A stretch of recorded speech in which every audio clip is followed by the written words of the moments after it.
Michael, so good to have you on here, sir. A pleasure. Great. Yeah. Yeah.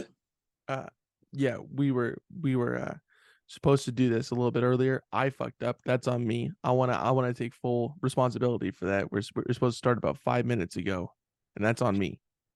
That's all right. Time is money. I'll send you a Venmo, but it's Yeah, all good. no, rightfully so. Yeah, I gotta pay the bill. Yeah. Just jumping right into it with you. When did you realize you wanted to pursue playing the bass? Uh, like, later than later than you might expect, but probably around 20. Yeah, didn't really like play growing up. I had a friend who played and like tried to get me to play, and I just kind of middle school, high school. I was like one of those people who's like, I don't know, man. I just don't understand it, don't get it, don't have like the musical thing. But yeah, I ended up living in Asheville, North Carolina, around that time when I was 20, and then two different jobs, and randomly on both jobs there was upright bass players. I was like a baker at this bakery, and working like on this framing crew, like a construction crew, and like real small, weird crew, just like me, a surfer from the Outer Banks of North Carolina, and this guy Alex Hong, who was like a bass player. But I was hanging out with him one day, and he had the bass sitting in the corner, like pushed on me a couple times, and I was like, no, no, and then he like showed me how to hold it, like and everything, and like I kind of played one note, and that was it. Honestly, I went home and like I used to read music magazines, just go like this little bookstore around there, and I'd buy like downbeat and like stuff like that. And I was into music, like read about it, but they had this advert in the middle for like a Gym Lab Superstore. It's like one of those places you can buy like a DJ mixer or like upright bass for like four payments of whatever. But yeah, just kind of ordered an upright in the mail. It's kind of like sold right away, and then I'd been listening to a lot of stuff like Mingus, like people like that. But yeah, I just went down my van to the UPS place, picked up the bass, and kind of started trying to teach myself. It's a lot of trial and error, but yeah, obviously it's a fun instrument, and kind of right away I was sold. Wow. So did you pick it up during work hours? No, no, no, no. Yeah, I tried to keep the keep it on the up and up with the job, but no, I definitely bolted like right after work though, like jetted down there before they closed down. But yeah, Wow. Awesome. And you started with up. You knew that you wanted to start with an upright. yeah, yeah. I mean, yeah, like I said, it was just kind of like that was the instrument that was presented to me, but also there's kind of more to it than that. They like made it seem kind of serendipitous, whatever. Like I said, like there was a guy at the other place, like this bakery, Bruegger's Bagels. I was the bagel baker. Bruegger's Bagels But yeah, was really good at one point. I think they've slipped. That's just my opinion. yeah, you got to It, tell it, that to Aaron Frazer. We were at the airport last week, and then he went Bruegger's, and I was like, man, I worked there, and I was like, I'll stand by the food. It was good. I was just like, I had so much, I can't do it. But I was like, I can't speak for the quality now, but yeah, I guess you laid it down. it's not my top bagel place. Let's just say that. I mean, yeah, I would think it's kind of sacrilege in New York for multiple reasons, but you got way too many options for to be eating Bruegger's bagels. But, yeah. And was that at JFK, by the way? No, oh yeah, that was a LaGuardia. Oh, Yeah, okay. Yeah, or no, I think that was still in Cincinnati. Like we were flying on the way here. But yeah, gotcha. Cincinnati's got a shout out to the CBG, but they have yeah, a Bruegger's bagels there. What's your bagel of choice if you're going to get a bagel? I go like yeah, New York. I just kind of go like classic like lox and capers a lot of times. Yeah, and then used to kind of stop before tour, and like it was kind of a tradition for a while to get like a big bacon, egg, and cheese, like extra bacon. Uh, yeah, I try to like dial that back and be a little healthier now, but yeah, just kind of like the Novalox and cream cheese and capers. All I can't right, go good deal. everything.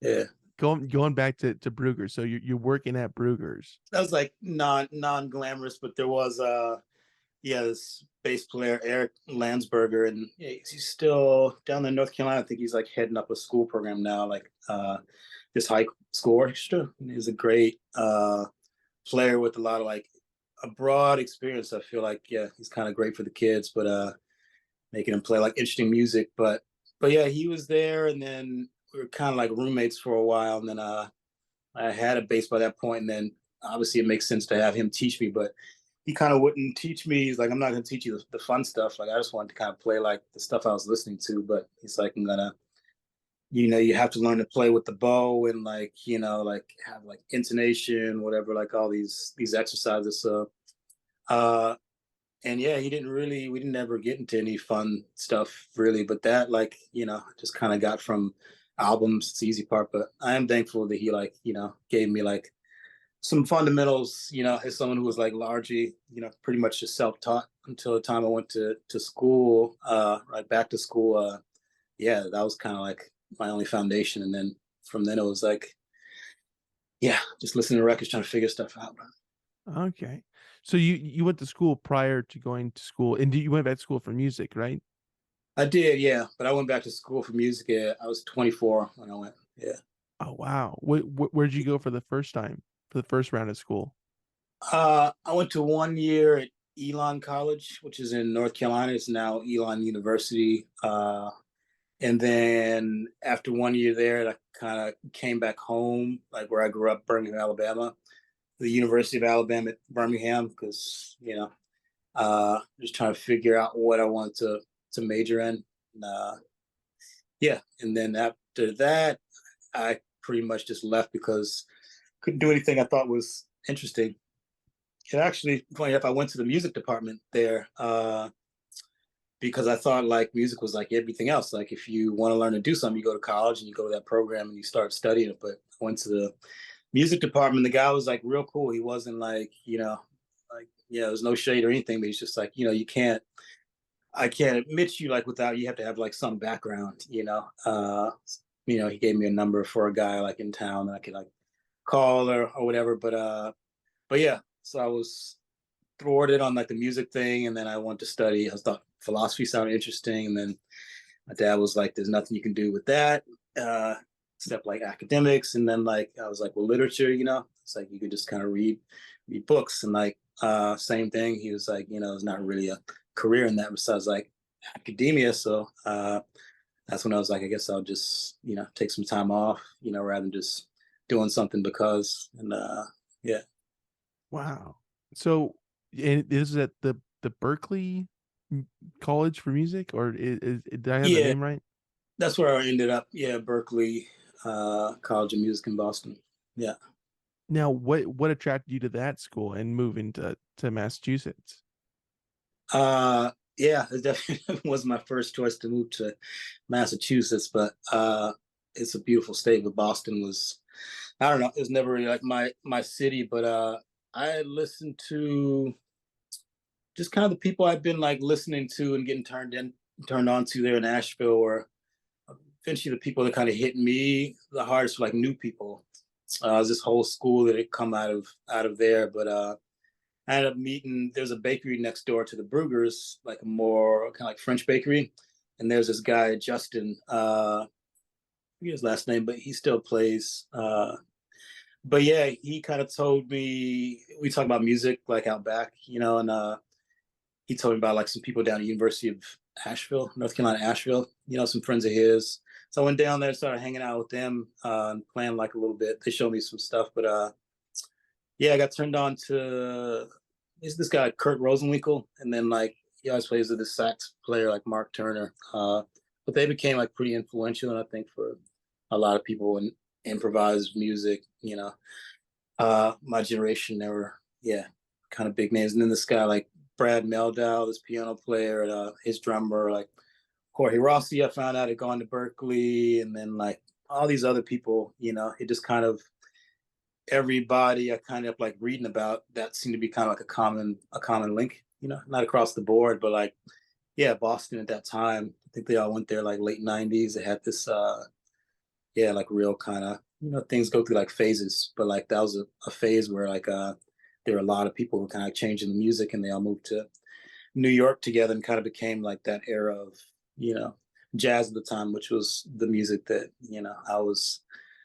kind of drawn to the upright for. And like I said, I was kind of listening to it even before I like started playing for whatever reason. You know, I didn't hear it growing up or anything, but just kind of gravitated towards it. Right. Do you feel like you were kind of the last of that generation or that phase of people going to that college and moving to New York afterwards? Mm, not, no, I think there's probably like always I think that's kind of what you're expected to do, you know, at least for, I mean, for a lot of musics, you know, I would say for like jazz, but then, you know, now I play with a lot of like pop people, you know, and like you know, singers and like all kinds of people. And they like, you know, that's a common thread. A lot of them like went to Berkeley, but I think there'll always be like a door, an open door. Cause like, you know, it's just Boston, a certain size city with a certain scene. Like I think eventually like New York calls to everybody. But what was interesting is that for me, like I didn't really, for whatever reason, have like a desire to move to New York. I just kind of didn't know that much about it. But one by one, like all the people I played with in Boston had moved to New York. So I just looked up at a certain point. I knew more people in New York than I did in Boston, you know, from that friend group. And I was like touring with some of these people too. So, you know, it gets old having to like, you know, driving back from tour and then everybody wants to go to New York. And then like there wasn't that Boston contingent to get dropped off. You know, eventually I was like one of the last holdouts. But and then of course once I moved to New York, I was like, I have no idea why I spent so long in Boston. Like, you know, it's like completely different experience where I thought like they were two like major cities. Obviously like New York iconic, but I thought like Boston also like city. But then when I got to New York, I was like, no, like Boston is a town, you know. But yeah. When you initially moved to Boston, how comfortable were you with playing the bass? Were you did you know that you're like, yeah, I'm pretty comfortable with it, but let me see what else I could learn? Was it your mindset moving there? Yeah, yeah, I would say so. I mean, like I said, yeah, I was still pretty much self-taught. You know, I ended up in Burlington, Vermont. Yeah, for a while I was like, I'd stay down south, you know, more where I was from, like Asheville, and then I'd go like work in the summers, and then like spring and summer in Vermont, and then eventually people gave me a hard time for like avoiding the winter, and then I had a friend who moved to Burlington, I had a place to stay, so I ended up staying with him. But yeah, I was in Burlington. There's like a great bass player up there, this guy like John Rivers, and I took like a lesson from him, and I took a lesson with one other person. But besides that, like I don't know, I just kind of like felt more like I've been kind of like motivated to just you know self study whatever. But basically, like, a big reason is I was working, you know. But yeah, got like busier like playing in Burlington. Like fortunately, you know, it's like a small city. So like starting out, people wanted to play with me, and then you know, at a certain point, I had like several weekly gigs, and so it was a good place to kind of like just learn like on the job, and then kind of like you know go home and like work on things that like I thought I had to work on, but I was also working this coffee shop, and like you know, I worked on this like they have a big urban organic farm scene there, like this place, the Intervale. I was working down there some, you know. Uh, yeah, but Growing bagels and wanted to be whatnot. able to study. What's that? I say growing bagels. You're growing bagels out there, right? Yeah. I found some like heritage bagel seeds, and you know, I was just like doing the thing, watering them, watching them grow. But, yeah. You got to start the process. It was beautiful though, right? I mean, it was really rewarding at the end at harvest Oh yeah. season. Yeah. See a bagel grow from like you know just little. Yeah, I've always wanted to do that. like Yeah. they emerge from the bloom. It's amazing, you know. Yeah, but as Uh, I had to work, you know, and then it was kind of splitting it. So basically, I thought I was going to come right back to Burlington, but I wanted to have like a little bit of a foundation, you know. So I was going to go and then study and then come back, and then like you know, one thing led to another, and I'm here. But that was a big incentive, you know, was to just have the time just to focus. And I even got like some scholarship money, you know, for like for playing. So like I could like play well enough at least to like audition, you know, I could like play well, but like I didn't really know what I was doing, you know, like in terms of like theory and stuff, you know. But yeah, I just wanted to kind of learn some of the background, and then yeah, I just knew those other people went there, but uh yeah. did you end up learning theory there and whatnot and expand your mindset on playing the bass? I did, but I don't know. I would like Berkeley has a reputation for kind of being like a factory. It's like a large, like the largest like music schools and like contemporary, but they have like a whole formula and like Berkeley Press, all these books. So, you know, you can really just kind of get this information, like, you know, kind of paint by numbers almost. But like, yeah, I wasn't so much into, I had some great teachers, you know, but I wasn't so much into, I would kind of get, I guess I feel funny about getting this thing like, okay, you can play this over this chord. And then like just doing that didn't feel like satisfying to me. And then like, you know, now I know you have to kind of like start somewhere. I might feel like somewhat different about it, but I feel like largely I would kind of make up my own exercises and things like that. And then just like the great part is just like playing with people. You trade ideas with like friends and whatnot. But yeah, I mean the best teacher I had, or like the most influential on me, like a ton of great teachers, but this guy like Hal Crook, his ensemble and all that. That wasn't a lot of like theory, and I think it was like audition only. Like by that point, I think you're expected not to have to talk about theory. You know, like it wasn't like a class where like, you know, I don't think he wanted to take the time to teach anybody that stuff, but it was all about like uh yeah, just kind of dynamics and like, you know, intention, like you know, stuff that I had to kind of like think about, you know. Yeah, and then I had like a similar class with the saxophonist Joe Lovano. He had like a ensemble class where you could just kind of, you'd bring a group of your friends, you'd create a group, you know. So my friend Zach was doing it and like, you know, chose me as part of his group, but you just play every week, and then Joe would just like talk to you about like the thing, you know, like ask you like what you were thinking, or this could have been like that, or like, you know, some of the stuff that seemed kind of like esoteric and like, you know, didn't really like make sense. Like things like you can play any note on anything, and you're like, I don't think you can. I don't get that. But like even stuff like that kind of makes sense now. I know where they're coming from, but I don't know. A lot of like the stuff that stuck with me there was like kind of more esoteric, not so much just like this goes over this chord, or like, you know, theoretical, you know. Still don't really tend to think that way, you know. So I guess it was Right. a funny choice going to school for uh yeah, someone that kind of comes at it like that. But yeah. Did your time at that school uh have an effect on how you play now? Looking back on it, like, oh yeah, I definitely would have been playing differently if I hadn't gone to school for this. Well, I'll say yeah, just because like a few reasons, but yeah, I mean it has to, just like, you know, everything, like every experience. But you know, so the people I played with and the ensembles I had, like the albums they told me about, you know, like that really, you know, is kind of what shapes you, shapes like me. But so I'm sure just like the influences, some of my strongest influences like in school I had before like going in. So like, from that standpoint, like maybe not, but also, you know, I kind of met yeah, some people and kind of got involved with like soul music, like old, you know, kind of like Stax, Motown, like that kind of stuff. You know, that's where I first started playing that, and then that's kind of what led me to electric bass. So yeah, from that standpoint, like 100%, because yeah, it was never my intention. I thought like, you know, uh, yeah, I would just like keep playing, like, you know, jazz was kind of like, and you know, that was like interesting enough for me, and then like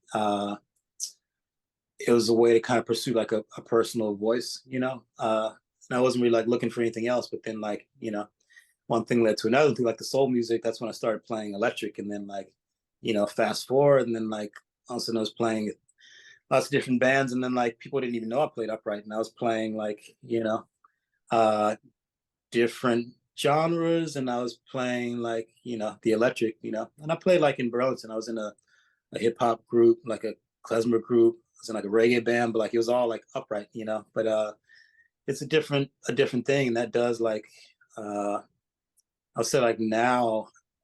Initially, I was kind of resistant to the electric, and then I was like okay with it, and then I was like, okay, like I really want to try to find some kind of personal thing in this instrument. I'm really into it, that's where I am like now. But like after getting to that point, then like it's kind of like first like upright was always informing my electric bass playing. I just always said that like I I want the electric to sound like an upright bass, and then like now that I'm playing kind of half and half, the electric's kind of informing the upright. So yeah, I mean there's a few different ways, and for sure I'm a different player, because of that. Right. Right. Right. Do Maybe you not fun though, because you're always drawn to like what you hear, and I think like I don't know whether somebody at school told me about it, like whatever, like that's all like 20 years ago. Like yeah, a lot of the stuff that I'm drawn to, I probably would have like it probably would have caught my ear at some point. So maybe not just in the standpoint of like I don't know. I think I'm predisposed to like kind of like the things that kind of hit me, and like might have found my way there anyway. But yeah. right, right. Do you feel like you're more connected with the electric than the acoustic, or is it both the same kind of at this point that it's the bass nonetheless, whatever way it is? Yeah,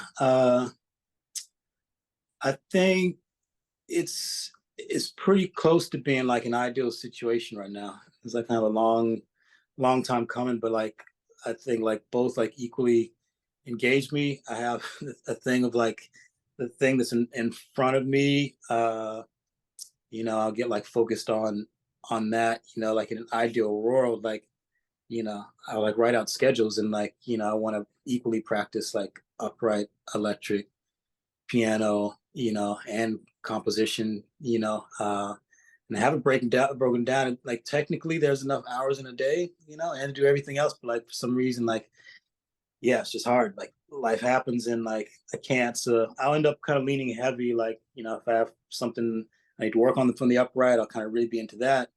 And now I'll just be like, man, I want to follow like this trajectory I'm on, and then you know, I'll have to play something on the electric, put down the upright, so I'll kind of forget about that, and then like eventually I'll hit on something I'm inspired by, like on the electric. But and same can kind of go for piano. Basically, like it's kind of whatever like inspires me, and it's hard to keep that all of that balanced. Yeah. But like in an Right, ideal world, like I'd play like but upright, play a little bit of electric, and kind of like be pursuing like the same threads, kind of like not because it's not frustrating, but like I'd rather not like have to put it down, like pick it back up, because whenever I pick up an idea, I'm like, where was I? Or I just kind of start baking on something new. But like I'd always like leave for tour, I'd be like really in this thing, and then go away for like a month, and then come back, and it's just like always like yeah, just like cobwebs. Like what was I doing? But yeah, I don't know. Like now I feel pretty balanced. It's like at a real good point where you know, not too much time goes by. I don't have my hands on one or the other, but that's a new thing, like really since 2020, and that probably wouldn't happen without the pandemic, like kind of stopping and slowing down. But like I was still on the trajectory. 2020, I was like, you know, your store is supposed to be like out all year, and that was all like electric. And then you know once the pandemic happened, I was like playing. I was like, now this opportunity of playing more upright than I have like basically like 15 years, and I had to have a significant amount of time to put back into it to kind of get some of the you know muscle and stuff back, and still don't like feel like I am exactly like where I was, but like we talked about like one thing informing the other. I feel like fine with that, because like I'm not very like fixated on like chops necessarily, and I feel like this 15 years like taught me a lot of like about my musical kind of perspective and like approach, and then I can carry that, and then a lot of that doesn't really require a lot of like, you know, blazing, virtuosity. Yeah. When you initially moved to New York, were you in the phase of an electric, or were you still playing acoustic more? Uh, Definitely like electric, but it was still like, I think where I was still in that phase of where I said at first I was like resistant, then I was just okay with it. I think I was just pretty busy just playing on the road electric, but I was like in kind of an ambivalent phase of with it, and because I was playing all the time and it wasn't like rocket science in terms of like, you know, it's just like soul music, it's just like feel. So I would just kind of go on the road. I wasn't working on electric then. So when I was home, like when I first moved to New York, I was still like in my first apartment, like kind of practicing upright. The people who knew me, like in Boston, they kind of knew me, or New York knew me from Boston. So like a lot of the people who called me to play, just like for sessions, hanging out, were calling me for upright. So like right when I moved, it was still like upright. There was this club, Puppets Jazz Club, was still open, but I'd go down like there and play and you know, yeah, I feel like I was still like heavy upright focus. I hadn't like let go of that vision, of that dream yet, but like the writing was on the wall. I was definitely just like gone playing electric all the time. But shortly thereafter is when like I was like gone like a lot, and then just like it's like I need to just start like whatever I'm working on the electric, like, or on the upright, trying to apply that to the electric. And then since I'm gonna be around it all the time. But Right. When you first moved to New York, who were you going out with? Who were you touring with? And was it right away that you just jumped right into the scene? no, I mean I was still that person I talked about that I met like doing the soul music is this guy Eli Paperboy Reed. It's like kind of Oh, great musician, great yeah, stuff. Yeah. yeah, phenomenal singer. If he has his own like style, like nobody plays like guitar like he does. We'll record and he'll like kind of disparage his like technique, like comparing himself to like other guitar players, and then like these New York guys who can whatever like shred on like jazz and everything else, but like it's like, man, you have your own thing. Like everybody would like a lot of those people would kill to play like you, but yeah, I moved. I got like a real cheap apartment, and when I was in Boston, it's like a real apartment, and he just found when I was moving in, like he had heard. At that point, I was like moving in. My two roommates both went to New England Conservatory, which is like the other like music school in Boston. So I was moving in with these guys, and like they knew Eli from growing up. And so Eli literally found me. I was like moving boxes, and he like found me then, and he was like, "Hey, like heard my friend Andrew Finland was one of the guys who I was living with, went to NEC, but it's like Andrew told me you're a bass player, and I was like, yeah. He's like, well, I'm starting a band, and I play like soul music. And I was like, nah, I don't really like know anything about like like soul music. And he's like, I can teach you. And I was like, well, I only play like upright, I don't play electric. And he's like, man, like a bunch of that old stuff, like Howlin' Wolf was all like upright. It's like, I don't care. So he Yeah, left me like Howlin' went electric, but the bass did not. Yeah. yeah. Yeah. He still had like the upright in those days, but I was like, all right, think about it. And he left me like a CD. It was his very first, like, I think he was still like 18 at that time, like 18, 19, like right out of high school.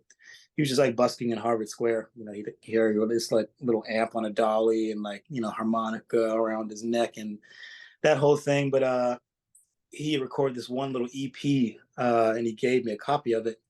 And I literally like laughed, it was a true like LOL when I first put it on. Like, because now I mean like I've heard there's lots of retro stuff and like we're like post like Daptone, like Amy Winehouse and like all the but at that time I had never heard anything like that sound. He recorded it like in the basement, like all this tape machine, but it sounded like it was like 1950, which like I said, like now like I can hear like a lot of I've been a part of a lot of records like that where just like people listen to it, they think it's like just like news is old, like but at that time it was completely like new, but it just kind of like floored me. And yeah, so I was like, yeah, I was like into it because yeah, it was so crazy. Just like it sounded like this super old, like scratchy, like recording from another time. But but yes, I started playing with Eli in Boston, and eventually like that band ended up being a lot of my friends from school.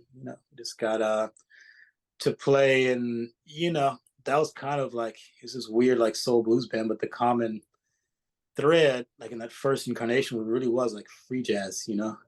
Everybody like it was like they were studying like contemporary improvisation and like doing conservatory or like it's like extended technique on horns, but like uh but yeah, we kind of all came together, and like Eli wouldn't call like keys or anything. We just like show up at a bar, like everybody's just in school, didn't really have time to practice. So we just like show up and like you just start playing and we follow them. But it's just the kind of wild raucous thing at the time, and it kind of became like more organized like later on. But like my last semester at Berkeley, like we went to South by Southwest. I went to South by Southwest with Eli, and that's when this guy like Phil from Mojo Magazine saw us at a showcase and like ended up writing this article, and then that kind of like spawned this whole like UK like Europe thing. They kind of follow that publication over there, and so yeah, I ended up touring a lot like with Eli, and then like mainly it was like overseas.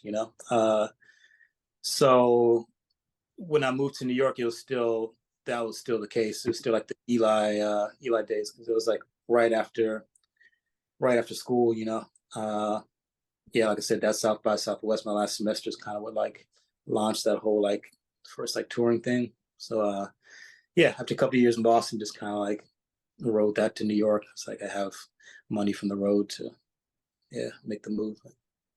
Wow. So you started touring with them your senior year or your last year of college? Yeah, yeah, like Wow. last, you know. What was that tour like? The first it was it the first tour that you went on was overseas?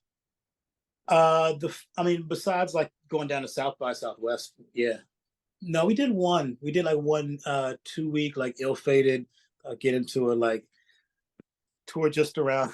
It seemed like so long and brutal, but like it was 2 weeks, and I didn't think we finished it. Do like stuff that came up with people, but uh, we didn't even make it that 2 weeks. I think we went to like Philly, New York, I don't know, like Pittsburgh. I mean, it was all kind of like a few cities like right around like the Northeast. So I did like that one run, and that seasoned me. Even that first one, there was like band talks and like people crying, like, and yeah, it was a lot of drama for, yeah. But yeah, that was like the only like the first like US tour, but like, it was basically like ended up being a week. It wasn't a real, we're like still in school. I don't think it really counted, but yeah, Europe was like the first real ones, Europe and the UK. I think like first one is something like crazy, like 9 weeks in this like sprinter, and it was like winter time, and like the doors didn't work, and we are like in Sweden. I just remember being like freezing cold, and but that was the one that like really broke me in like to touring. Yeah, I think that'll do it. Yeah, going to Europe for 9 weeks. Yeah, I think yeah. that'll It was cool that'll though. I mean, like didn't have like you don't have like many demands at that point, because like yeah, it's just like living the dream. I hadn't even like thought about. I guess I had like maybe like thought it'd be cool to do like but I didn't think it happened so soon, and like and then so much. Just like the first one hit like everything. Like Spain, Italy, like UK, and all that. So as cold as it was and all that, and like trying to save like make like sandwiches from the hotel, like breakfast to whole meal for the day, whatever, like all that stuff. It was like, you know, felt like we were living the dream, because you've seen all these places for the first time, like Berlin, Amsterdam, like never like, really like, yeah. I thought I'd like travel eventually, but never like got too specific. And I assumed that like at first it'd be like closer to home, like Mexico, like, Canada, but yeah. no, yeah, no, you're Nah, you're just you're right. you're going out of ways. Yeah. Yeah, yeah, yeah. What was the Yeah. duration between initially picking up the instrument and going on this tour? How many years are we talking about here? Uh, Probably 8. Yeah, that's probably, yeah. Wow, Or yes, yeah, 7. Yeah, that's crazy. that's a lot in those 8 years, Yeah, no, 7 or 8 years. sure. Like a lot of different yeah, a lot of different genres of music and yeah, it's a whole lot of different stuff. But uh yeah, never thought about how fast that happened. Yeah. The trajectory on that is crazy. Yeah. Yeah. I mean, especially from yeah, just starting. But I did yeah, kind of I was older than college age and I'd already kind of had that freshman dorm experience where you go to a crazy party your first night and all, all that stuff. So by the time I got there, like I said, I was 24. So I was and then Berkeley actually had a fair amount of people who were older students, just for reputation. They have a large international student body. So you have people already finished degrees overseas and they come over to study. But there's still a lot of young people though. So I was kind of head down and I practiced a lot, just because I feel like I had to catch up with all these, you know, young whippersnappers around me. But yeah, uh, yeah, it's still a lot in a short amount of time. But yeah, but Boston was definitely good. That time of study for my level. It definitely did kind of change. There was a certain point where and even other people would comment wow, it sound different. You've been working, but you a lot of time to play, but also it's just it was great.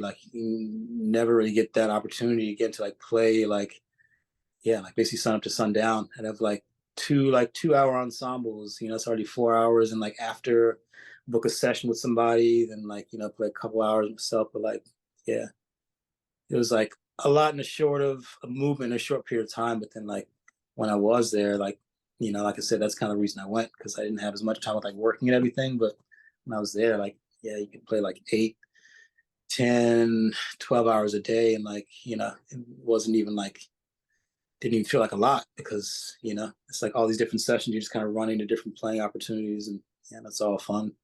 Wow. Yeah. Do you feel like that was the most that you were connected with playing the bass? The most that it was you're just doing it constantly every day?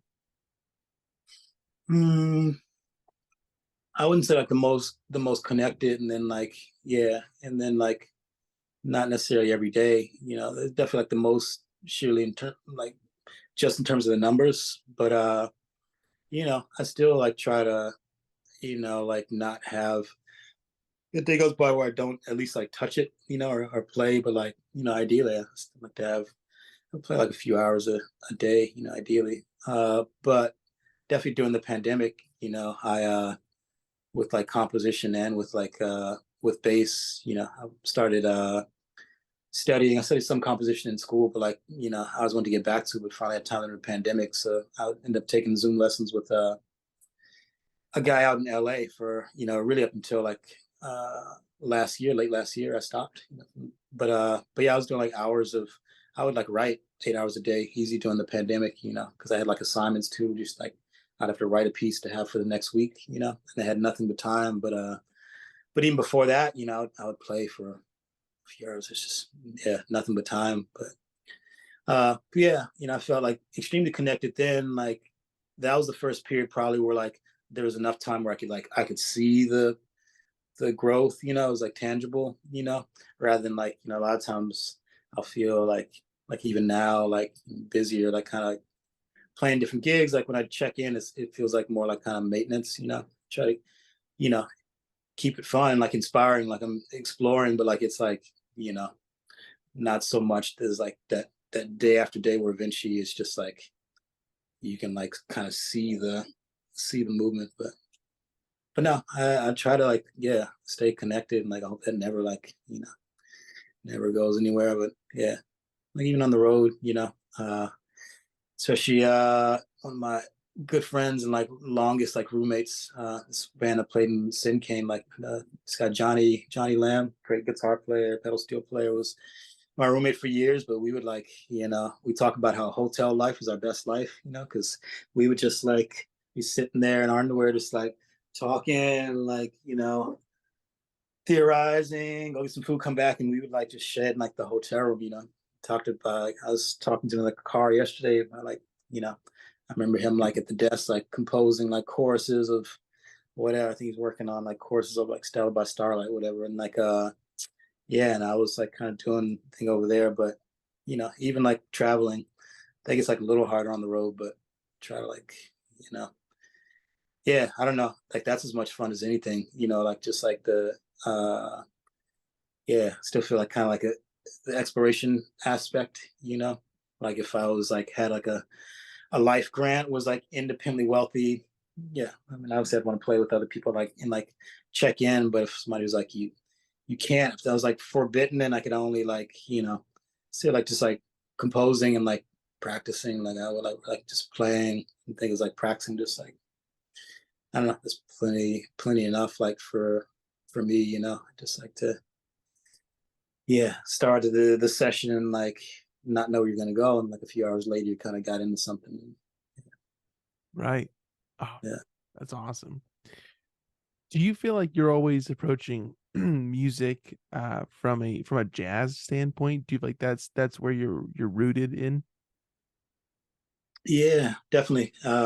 Even though, yeah, I just think about it, or have thought about it in the past, like a lot, but yeah, 100%. And like, it's definitely not like a majority of what I play now, very like small percentage, other than like, kind of getting together with friends more. I don't play like so many like jazz gigs for like, like the slice of pie in terms of like my income, that's like, pretty small, but like, I don't know. I still like that thing I said earlier about like you can play like any note on anything. When I had like a teacher say that, it's this guy like George Garzon, and I was like, I don't know, but like I do kind of like see it that way, and then I feel like yeah, I definitely strive to approach like every situation like an improviser.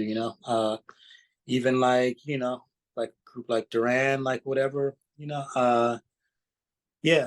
I feel like it's just like kind of like you have your like taste and like your the parameters of what like is appropriate or like called for, but like even like play a gig like Durand, like a soul, like whatever, kind of like music, like uh I don't know, like that's my thought process ideal, is that like I can't play like anything, and just try to keep like my ears open, like listen to the people around me. But like the thing is, like I'm probably not gonna play like something crazy because it's not appropriate, It's just like I'm not like hearing that in the context, you know.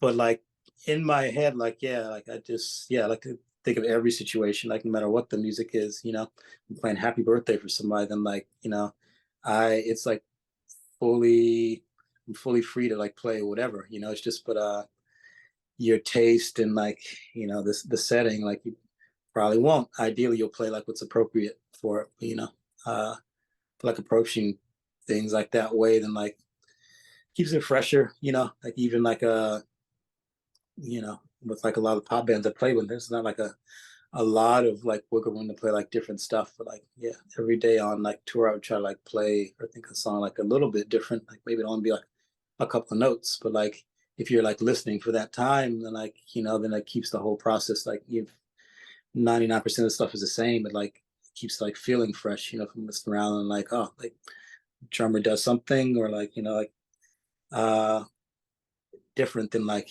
yeah, then you can kind of go towards that. But yeah, long way of saying like yeah, and I definitely like approach, but it's also like that's the only way that's like the lens, because that's how I started working on like music, and for me it does like cover theory and everything, like that's still what I practice, but it's just like for me that's like it's like I know what that looks like, and like I know how to work on, so it just like makes you kind of work on everything, and then I can apply that to like like I said, like most times I'm not playing like jazz, but like I don't know, like having that like a lot of like thinking and like playing jazz is like like feel, like I say, like sound and feel, and like for me it's like the biggest part about being like a bass player is like like yeah, but like that like yeah, like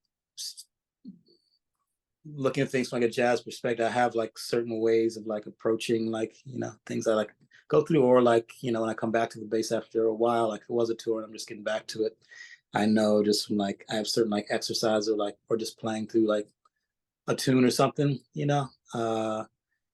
know it'll make me do different things and focus on like feel how it feels and how it sounds, and like in like being like, you know, being flexible, like listening, like all that stuff, like, that's like anything, if I'm playing like reggae or like hip hop, like whatever.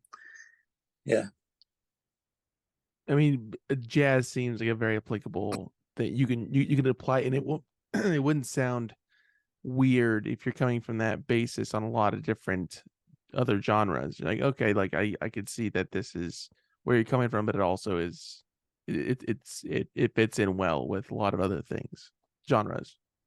Yeah, no, definitely. And then like a lot of like, genres like uh grew up like listening to or play, or I'm like drawn to, like they like directly come from it, and then like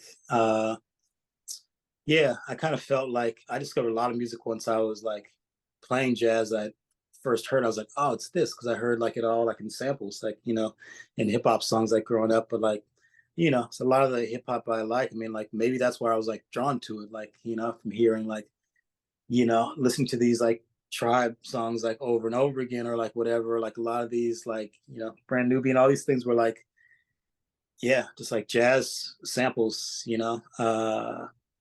yeah. And then like, like gospels like that, like now like R&B, like basically like the chords and everything, like it's, yeah, and like jazz kind of really like informed everything, even like, soul, like I was playing like, the guy for everybody's like James Jamerson, but like James Jamerson, all those guys, like when they went out at night after playing, they went out and played jazz, and all like what people love about his playing. And on the Motown stuff, the chromatic steps, and like the way he got from like one chord to another, that's what he's known for being like masterful of, but that comes directly from jazz, So that was the other thing, like my influence, like when I was like, okay, I want to start like, working on electric bass, like uh I like to like, rather than like look at a person and like try to like cop that thing, whatever. I like to like look at who that person was influenced by, and then that person try to go back as far as I can. So like when I did come to like electric, like the guys, I didn't know like many like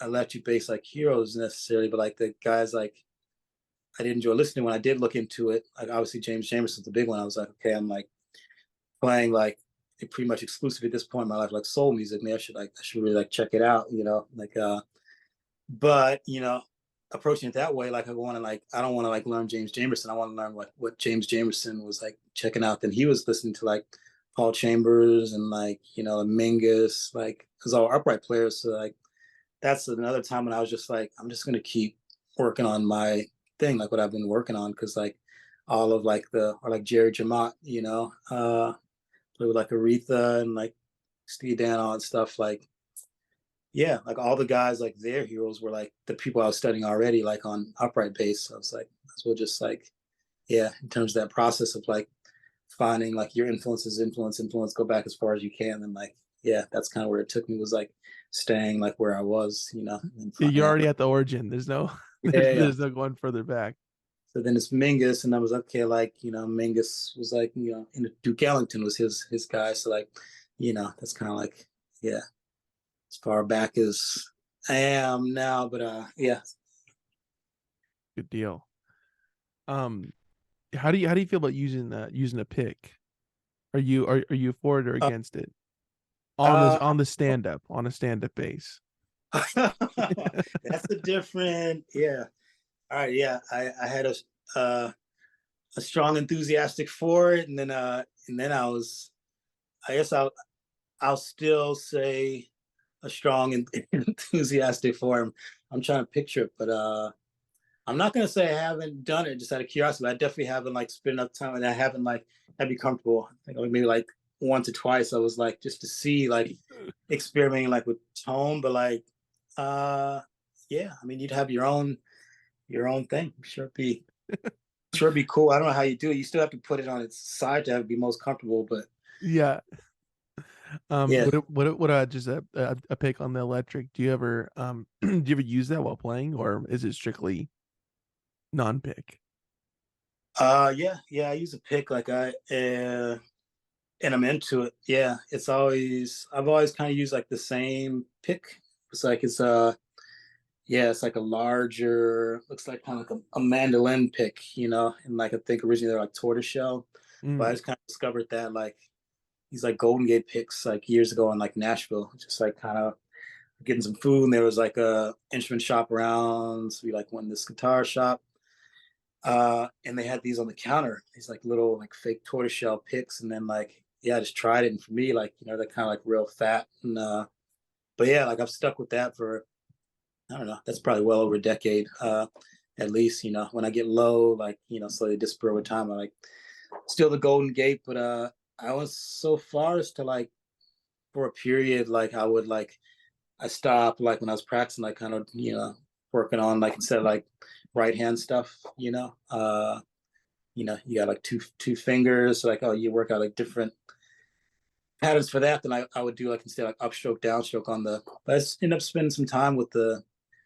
pick, and like yeah, it's like a certain things like great sound, and like I feel like most basses I have are kind of like these semi hollow body kind of like flat wound basses, and like you know they have a lot of like tonal range, but like I feel like with the pick I almost get like a completely different instrument, like yeah, it's when I have like behind me, it's like the Hofner, like especially like it's like yeah, the pick sometimes is like the perfect thing, but like yeah, that was another thing I probably like initially was like yeah, I'm not into that. I'm not playing like Limp Bizkit, so I don't need like a pick. But like, yeah, once I started like kind of messing around with it, then I was like, oh, this is especially like kind of a muted, yeah, like a palm mute with like a pick, like that's a real special sound for me. And then I found out that like Carol Kay, who obviously sounds like amazing, on all like the like Motown stuff for like yeah, like she was all pick, which I didn't know. But yeah, so I knew like listen to her, you can like it's possible to get like a fat, like warm sound. It's not. It doesn't have to be like yeah, Limp strictly. Bizkit sounding. Yeah, yeah. Love Limp Bizkit. I That was would gonna I say mean that not knocking. Yeah, I'm not knocking Limp Bizkit. I really don't know enough to, but like whenever like a really abrasive like round wound like sound that's like my go to for whatever reason like Limp Bizkit. Yeah, I really hope that you guys cross paths. I hope you guys yeah, collaborate. That'd be neat. yeah. Oh, collaborate. I thought you were yeah hoping that we'd have beef, which yeah.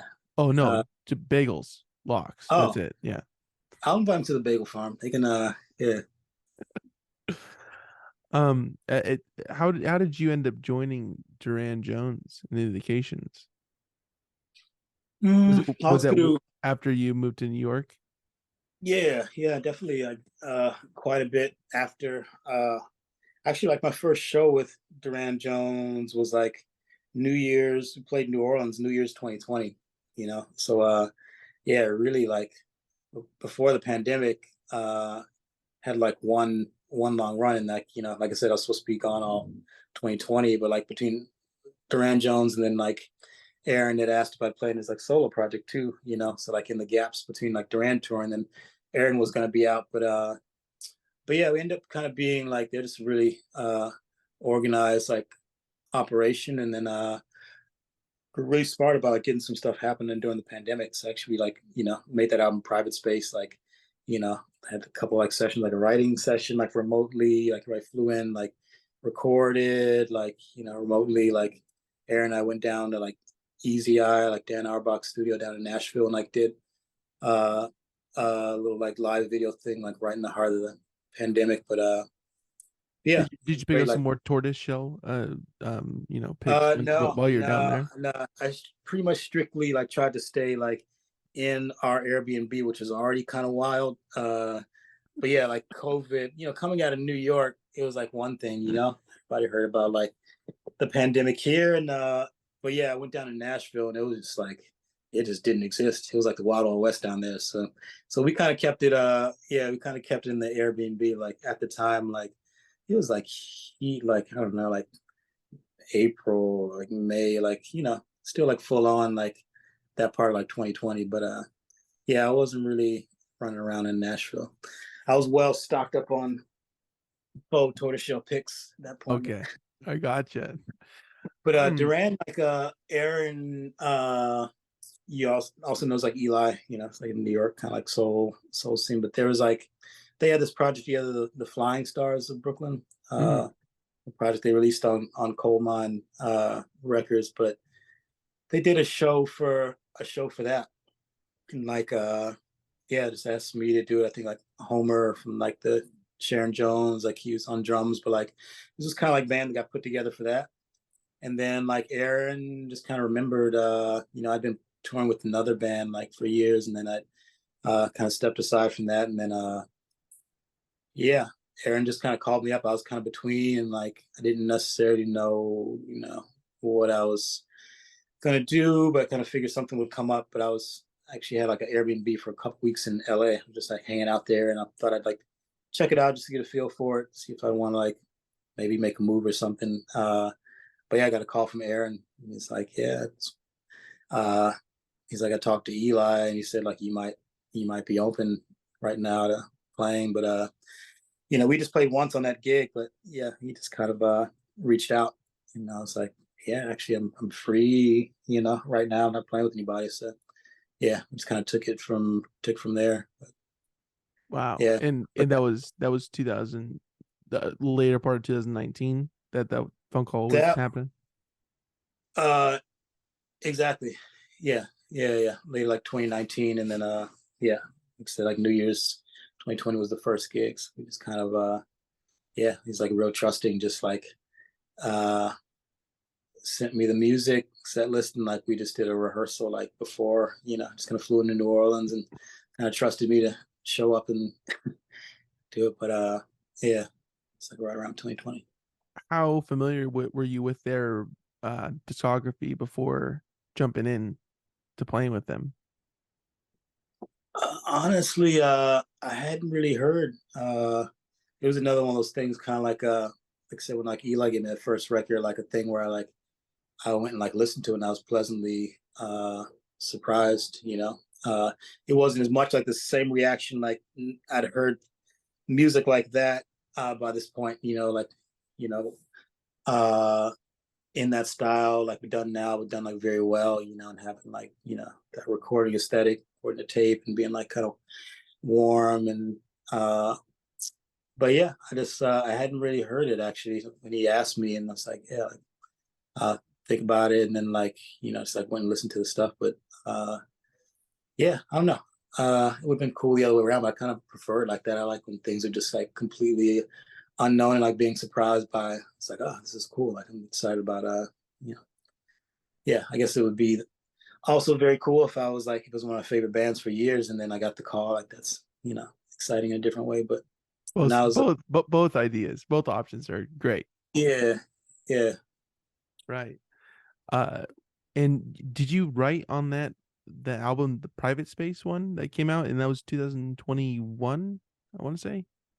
Yeah, yeah, yeah. Everybody, yeah, like split the writing on that, and we did. That was like the thing I said. Like we kind of went during the pandemic, did like a remote thing, but they, started in Indiana. I went to school like University of Indiana, so they still have like connections in like to that city and friends down there. So there's a studio Russian recording.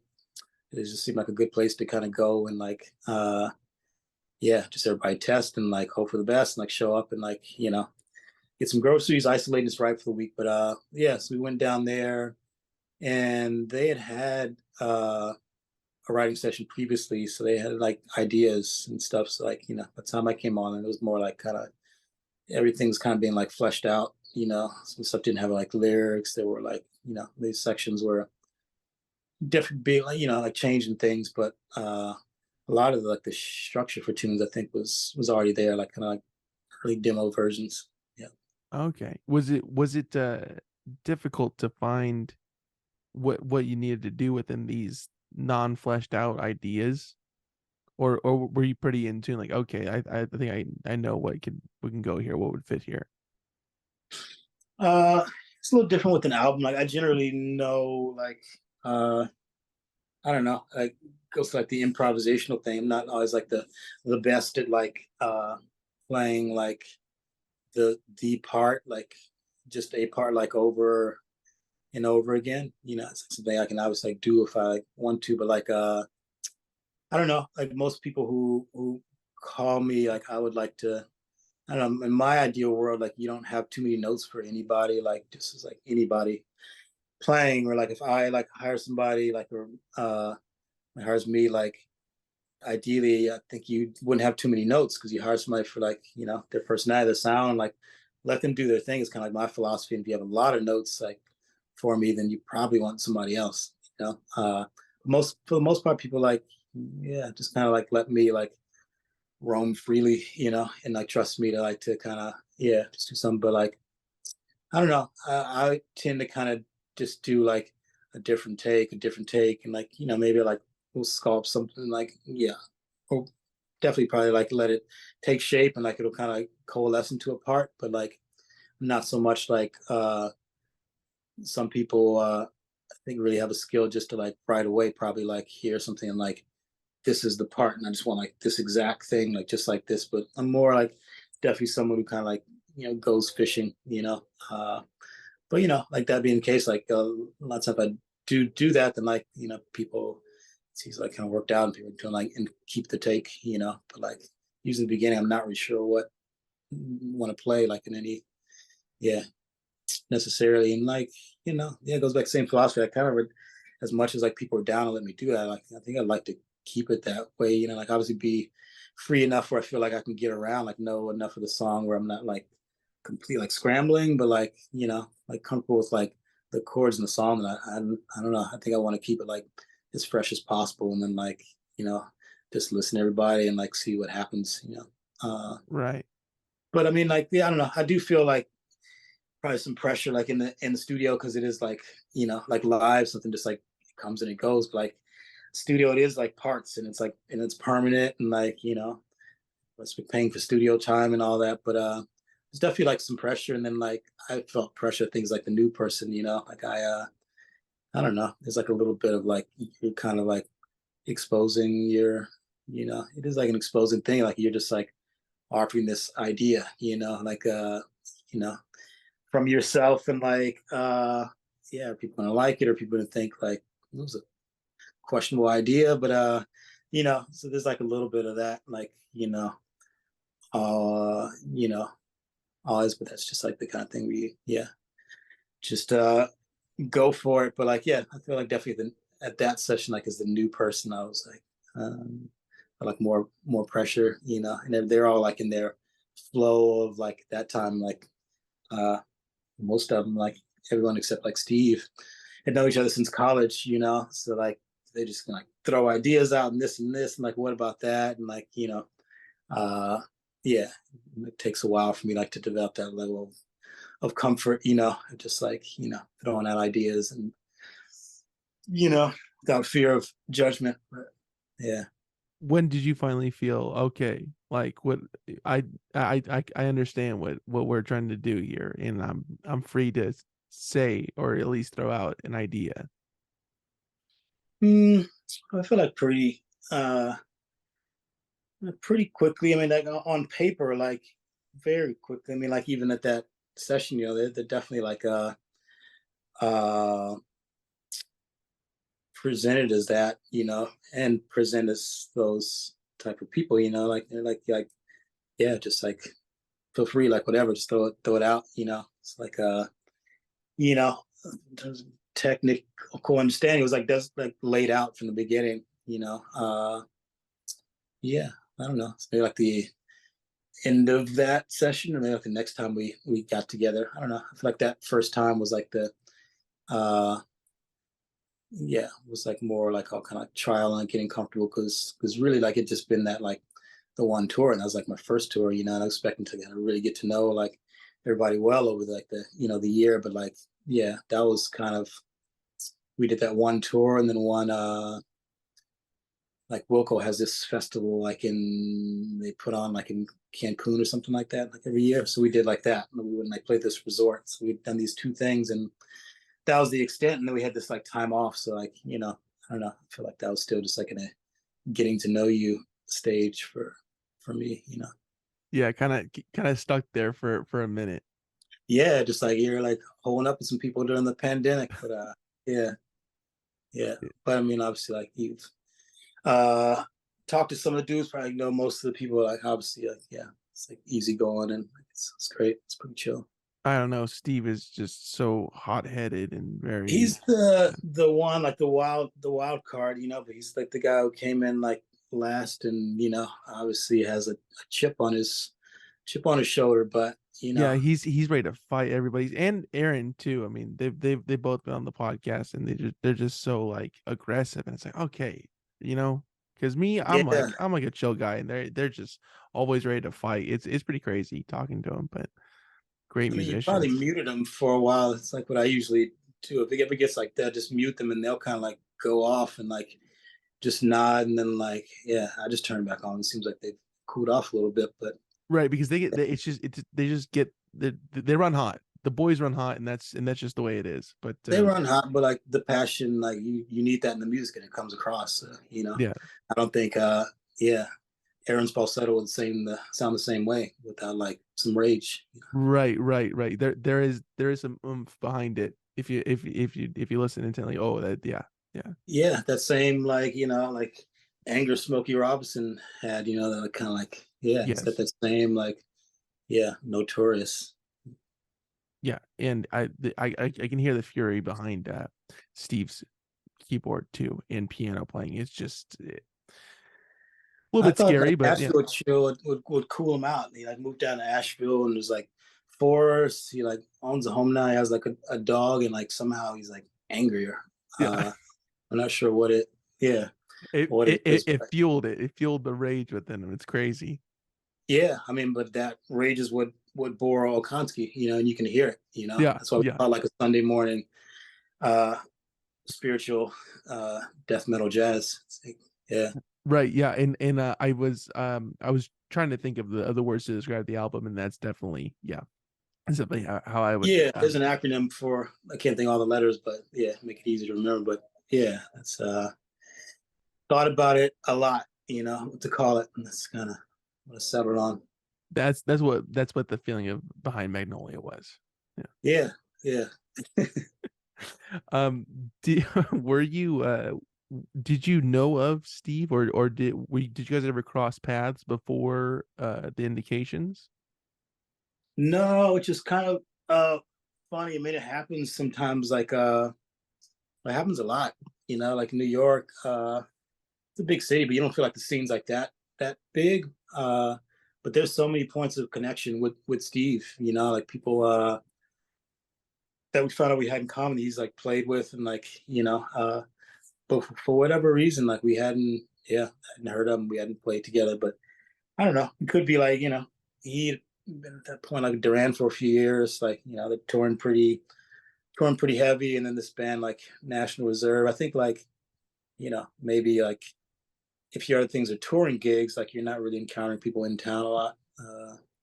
And then I was out a lot, but yeah, for a long time, like most of the time I've been in New York, like uh, I just played like outside of New York mostly, and I would come back and just kind of hang out with hang out with people, like sometimes play some sessions, but I didn't do a lot of like I guess that was it too. I wasn't like really like playing a lot in the New York scene, and then that's another thing that after the pandemic I'm doing like a lot more because like I haven't been like traveling as much, so I've kind of been in town to kind of check in and get to play with different people. But yeah, Steve was somebody I met uh in Durand and everybody else too. But like that kind of makes sense because like those guys don't like live here. But Steve actually like lived in New York for a long time. And I just never, to my knowledge, I remember like encountered him. And, I don't know. He's like a guy who I'd remember if I had met.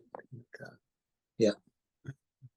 Did you immediately feel like there was like, oh, we work well together? Did you immediately feel that with Steve? Yeah, yeah, yeah. He's despite all rage. Yeah. Yeah, You can he's see great. past that. Yeah, yeah. He's just like keeps it light, and yeah, he's like great. Like kind of find the bowling alley on tour, and like I don't know, just like hilarious. But it was like so he was my that Wilco festival. I talked about like that. He was my roommate there, and then like we switched up roomies on the road, which is just cool. It's fun like that. I've never toured with another band that did that. Usually have your person, but yeah, like whenever we were like rooming, it was like great. Like yeah, he's hilarious, and then like we had that background too. We like just a lot of like once we started talking about like music, there's so much overlap. Like different stuff. Or like jazz, like classical, like hip hop, like across the board. Like yeah, there's a lot of overlap, but yeah, pretty seems easy to get along. Like yeah, kind of click with right off. Yeah. Imagine unless you don't, if somehow you don't get along with like Steve's and like I don't know what's going on, but like yeah, it's probably you find out pretty quick. But yeah, Steve's like super super great. It's easy, Yeah. and then a great player too. So just like groove wise and like kind of yeah, just kind of clicking with like from that standpoint to on stage. Yeah, it's like very very easy to like kind of catch where he's coming from and like yeah, his feel. Right. Uh, when did he approach you to like come into the fold for his Okonski project? Um, that probably had to be pandemic. I imagine it's like kind of came out after the idea for this session. Yeah, I'm trying to remember exactly. Okonski came out like last year, 2022. I know it took a while because Terry Coleman had like a lot of releases, so like maybe it would have come out 2021. Yeah, I don't know if it happened. Like I don't think we were like touring. I think it was after. Well, it had to be after because, like I said, it was just like that one tour. But yeah, I don't know. I think Terry approached him with the idea or asked him, and then yeah, I think he just kind of asked me and Aaron at I think at one of the things we were doing. I don't know, like one of the remote things. Maybe we were like playing. Maybe we were actually back to like touring by then. But yeah, I think just like threw it out there. But it's like really casual. It's just like yeah, like uh I'm sure you've heard like the story of the record by this point, but like there's like no agenda, and he let it be known. He's like, yeah, I just want to like, get in the room like with you guys and like play and like see what happens. And yeah, I don't know, probably like sometime in 2021, uh, early, probably just like threw it out there. Right. How did you were you on board with it immediately? Like, yeah, I understand what you're trying to do with this. Uh, yes and no. Yes, I was on board like immediately, and like I wasn't like yeah, I didn't know like exactly what to expect from it. I thought it'd be like fun, but like you know, uh, it was two sessions.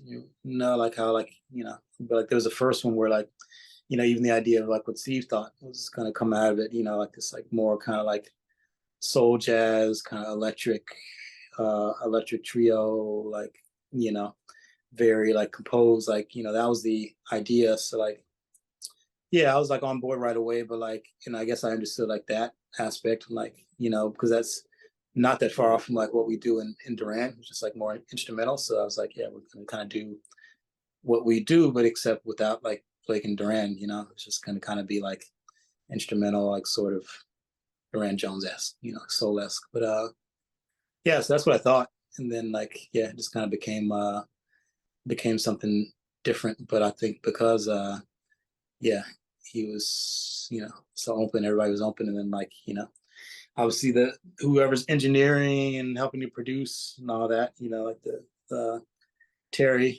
Coleman, like and he was open and had like vision too. But like, really, it was like I think his idea. I think he was the one who like when we like kind of jammed on the upright and like had the lights out, like like the that last night, like just kind of like you know that kind of more experimental session, like he was the one who was like, I think listened and had the ears to be like, this is like more, a little more special or like different from, it would have been like, I think we still had that record, in the can, like the soul jazz, and it'd be like great, but like, and Coleman does a lot of stuff like that. Like, and like I said, it's not that big a divergence from what we've been doing in the indications. So yeah, good for Terry for like kind of like having that like idea just to like try, and like also just like for having that like that, I don't know, like vision, whatever, like foresight to, because at that point he'd spent a week too of his own like studio time and like taping everything. But for him,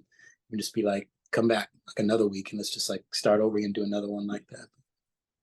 Yeah, was it the first time that you had that experience of kind of improvising the whole thing for an album? Actually, yeah, yeah. And then then like, a few like jazz records, but like, and then some like, back in Boston, like in this group that like had a strong like free element.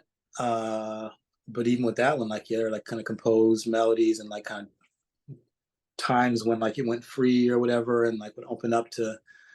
But yeah, out of all the records I've done, I think like, yeah, Steve was like the first true free jazz record, but or like one of the freest. Like, yeah, it was like extremely like kind of open. You just like maybe start with a couple chords, and say like, oh, I'm just gonna do like something in B flat, or like, or like some, but just like with you just like start playing and be like no discussion like at all. But like yeah, I never done that because like I don't know. Also thanks to Terry for like, yeah, like offering that like the studio time, because like you don't have that opportunity because like time is like money in the studio. But like so yeah, that's a kind of expensive thing to do, to like, rent a studio, especially like in New York rates. If you want to do it here, like and just like, oh, let's just like play and see what happens. Like I think most people like to kind of have an idea and have it like, you know, kind of ready to go so they can maximize on their time when they get in the studio. But yeah, Right. I thought about that. It's like maybe the freest recording process I've ever had. What was your reaction when you first heard the final record? Were you like, "Oh wow, this is really came out well," or what was your reaction? Yeah, yeah, yeah. I was into it. I mean, I listened to it a little bit like after, like my usual process is like after I look kind of, we usually listen like a lot, I find my favorites and like we just kind of like listen to it, and then but after like a certain point, I just try to like leave it and like wait for I guess it's like more kind of works in progress, but something like that, like an album, like I like to then like just stop listening to it and like not listen to like the mixes, like if I don't have to be a part of the mixing process, whatever. Not hear it again until it was like done. So that's like was the case with that. I didn't hear it again until it was like done, and they were like releasing like a promo video, and I got to see like the video and like hear the done song, and like even out of a laptop speaker, like sounding like, and then getting the vinyl and getting to put that on. Yeah, by that point I had like enough distance, and like I said, it got kind of put off like a year releasing, so I'd kind of forgot what it sounded like, but I was like, yeah, it feels good. Yeah, I felt like it had like it was the most I could ask for, is like its own thing. It felt like special, like it kind of like unique. Because then it gets like harder and harder to do these days. Not like saying it's like great. I think it's a great record, but I'm not saying it's like a crazy like groundbreaking thing. But just the fact that like it sounded like a moment, like a unique like kind of special moment, which is like yeah. Like Fantastic album. Yeah, really, thanks, man. It's really, really fun. good. Yeah, I don't know. It kind of helps like make a record like that. It's just like very, very chill. Nobody's like on edge or like like crazy like expectations. Like The yeah, rage is it's all gone out of these guys. It's all good now. yeah, yeah. Something cooled him out. Terry's got this dog, Sonny, who's a studio dog and had that effect. But I think Sonny's probably the secret sauce to Okonski. Yeah. There it is. Working with Aaron as well. On I mean his solo stuff as well, right? You work with him on the Yeah, road? yeah. And then I think yeah, in August we're doing our first ever Okonski show in LA, and then we're also gonna do like an Aaron show. But Oh, that's yeah, awesome.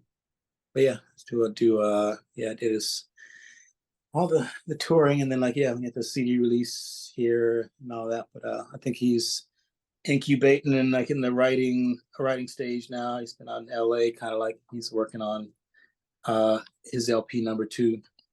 But yeah, it hasn't been like a ton. And then yeah, taking this year off, I think, to write. But yeah, still play with Aaron. Yeah, and then yeah, like I said, in August, I have the opportunity to do both, and it's kind of cool to uh yeah, just to kind of have that overlap where we can do that. If all three of us are going to be in LA to kind of do an Okonski show and then do an Aaron. Because now he's going to step back onto like playing drums, and so we're actually going to do maybe getting like somebody else in on board, but we can do like a great Aaron set, just like as the Okonski trio, just the three of us. Oh, No that's gonna upright, be but awesome. yeah.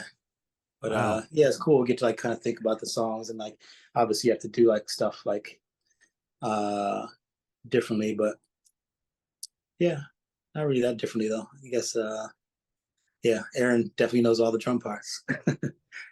Yeah. How long have you worked with him, with Aaron, like from that the Flying Stars of Brooklyn to now? How many years has that been? 2023. I don't know. I would say probably like 5, but in that couple years between the Flying Star things uh and getting the call for Durand, I don't think I talked to him at all. Yeah. Yeah, he's good friends with Eli, and I would see like Eli some, but yeah, I might have seen Aaron at like a hang or something, but yeah, I don't know. Like it's very well possible. Like I didn't see him again after that Flying Stars until the call, which was like, you know, yeah. That's why I was like, uh, amazing that yeah, you reach out like after like so much time had gone by, but yeah, That's great. That's awesome that you've been able to work with him on so many different levels with his personal stuff. Duran and Okonski. Really seems like you guys have a connection musically and yeah, understand where you guys are coming from each, way. yeah. I mean, it feels like accelerated that way too,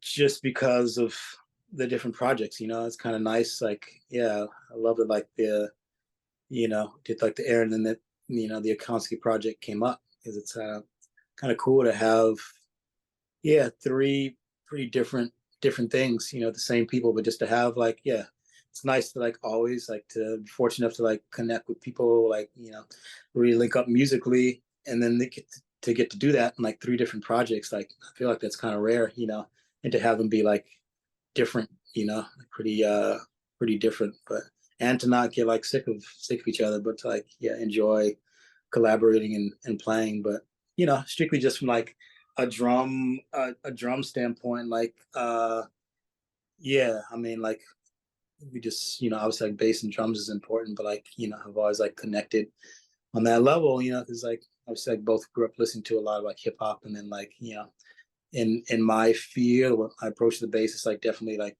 there, and then like with him, like it's there. He's like often say that he like learned how to play drums from like Eric B and Rakim, but yeah, like I think like having those like common like touch points it's definitely helped. But yeah, kind of felt like right away, like which as you do like usually like bass and drums, you kind of like can feel like pretty quickly whether you're gonna have a link, and then like if you don't, I suppose you kind of like can't work on it, but like I don't know, if it's not there, then sometimes it's just not Right. there. Right. What do you get out of making music? Uh yeah, that's an interesting one. It's a tough one. It's the last one. That's why I said this Yeah, for the last one. Yeah.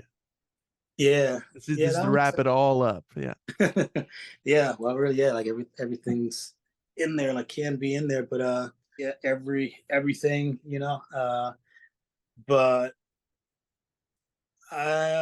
definitely like it's like a lifelong like striving, but like you know, if you heard from like some musical heroes of mine, like lots have said this enough to where like like over the years I was like had to like pay attention to it and like still like think about it and like you know I don't think I've like arrived anywhere on this answer, but like, I do believe in the power of it. I think I first heard like this bass player William Parker. We had like a master class with like kind of years ago. Talk about how everything in your life is like related, like nothing's separate from like music. And it's not all those things like back in the day. It didn't really like make necessarily like a lot of sense. Like I can like okay, I like hear it and like yeah, but like uh yeah, I don't know. I'm more just like trying to like think of everything's like or nothing is like unrelated, you know. Everything's connected. Yeah. Everything's gonna kind of affect the way I like play, and then like music, like the way I approach it with people, like that affects. It's definitely like changed the person I am, and like the interpersonal dynamics, and a lot of like most of my friends were forced like through like music, So I'll say everything because like yeah, it has to like go both ways, but like I know like music's like kind of informed like yeah like who I am ideally and like how I like think about the world, in terms of like I'm sure I approach like relationships with anybody I meet probably in a more open way because of like uh first thinking about that like that way like musically, uh and then literally like my apartment, like my food, everything, it's kind of come from. So it is everything, and then like I kind of make my living from it. But that's like when the answer how it gets like more complicated because like I don't know, like in the beginning it was just like a feeling of joy, or it wasn't even like I don't know. It just didn't even have to think about it. I just like it gave me good feeling, So you just keep doing it. It's just like I want to keep like listening to music, like playing the bass, like kind of like studying this composition. But yeah, and then you fast forward and like yeah, it's like 20 years and like you're doing it for a living and trying to like kind of like I do try to think about consciously like why I do it and like what I'm getting from it sometimes. But uh yeah, it gets like trickier. But like I mean, like I know like it doesn't feel like the same way, but like uh still in it, like it still like has to be giving me that sense of like I don't know, like just getting a good feeling and like the wonder and everything. But like, yeah, I think it a little bit of everything because like that exploration's kind of everything for me. Like I don't know, you gotta have like something you're focused on, but like yeah, I could really like you know a cliche thing where like I feel like know like less about music now than when I started, and like and like yeah, if I live to be 500 years, I think at the end of 500 years, like I have this like laundry list of things I'd like to kind of like work on, or I'm hammering away at. I think that list will probably be like greater, or I'll like want like 500 years at the end of that. Like, but I don't know. Yeah, I guess I'll stick with like everything. But, yeah, it's like all that kind of like a non-answer because like yeah, still like trying to figure it out. But obviously something. Yeah. It's awesome. Michael, man, thank you so much for coming on here. I really, really appreciate it. And Oh, thank you, man. Yeah. I really enjoyed this. But before I let you go, I got some promo to do here. So Uh-oh. Durand, Jones and Indications music, Aaron Frazer's music, Okonski's music, streaming everywhere, wherever you get your music. That's where you can find it. All of those artists and their albums are available on coalminerecords.com, right? That's the best place. Yeah, or like secretly, I think secretly Group. Canadian. Yeah. Yeah, secretly group has a lot of Durand stuff, and Okay. also the Aaron at this point too. Good Yeah. deal. And yeah, and all that stuff will be linked below. And you can follow Michael on Instagram at Monty-ish, right? Yeah, correct. Yeah. Yeah, we didn't get into the nickname ish, but next time we will. Yeah. Oh, yeah, I that's a like whole that's a thing in itself. But yeah, I it like it. goes It's a way strong back. nickname. Strong nickname. Yeah. um And Michael, do we have anything else to promote here before we let you go? No, no, yeah. I mean, everything will come up on like, either on like Instagram or like, michaelisvaramontgomery.com. But I do have a residency coming up in the fall for like a composition and kind of working on some stuff. Like hopefully have something finished up at the end of the year, and then I'm also gonna have a bass quartet record. I have a group with like four upright basses, the Odd Not Ensemble. Where we just finished getting our record mastered, but that's gonna be coming out. Yeah, but all that stuff will just be up on Instagram. Wow. That yeah, I saw that picture up on your Instagram with the four bases. I was like, whoa, that's just a trippy photo in general for the It seemed like too much to some people, but we have a good time. no, Yeah. that's gonna be great. And everybody can stay up to date at Monty-ish on Instagram, and everything will be linked below. And Michael, thank you so much, sir. I really appreciate it. Oh, thank you. Yeah, it's a pleasure. You're awesome, and I'm gonna stop recording this. I'll talk to you in a minute, all right? Cool. Yeah, yeah. All right. Thank you, sir.